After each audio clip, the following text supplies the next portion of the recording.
কিন্তু এই ধান চাষ করে এত খেটে এত টাকা উপার্জন করে সব টাকা সবকিছু তো ওই মহাজনের পেটেই গেল। দেখো, মাঠে কাজ করাটা আমি খারাপ বলছি না, কিন্তু তার জন্য যদি পড়াশোনা করো তাহলে তো ভালোই হয়, চাষাবাদেও সুবিধা হবে। এইসব পড়াশোনা করে বিদ্যা অর্জন করা যায় না, হাতে কলমে শিখতে হয়। এই জন্ম থেকে বাপের সঙ্গে মাঠ ঘেটেছি, ক্ষেত ঘেটেছি। আকাশে মেঘ দেখলে বলে দিতে পারি কোন মেঘে বৃষ্টি হবে, কোন মেঘ ভেসে যাবে। কাঠ ফাটা রোদ্দুরে মাটি কুপিয়েছি যাতে রাতে বৃষ্টি হলে সেই জল মাটির ভেতরে ঢুকে যায়।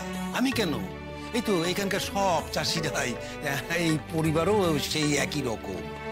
ঠিক কথাই বলেছো মেশো, কিন্তু এই ধান চাষ করে এত খেটে এত টাকা উপার্জন করে সব টাকা সবকিছু তো ওই মহাজনের পেটেই গেল, তা আবার তোমাদের ঠকিয়ে, তোমাদের বোকা বানিয়ে।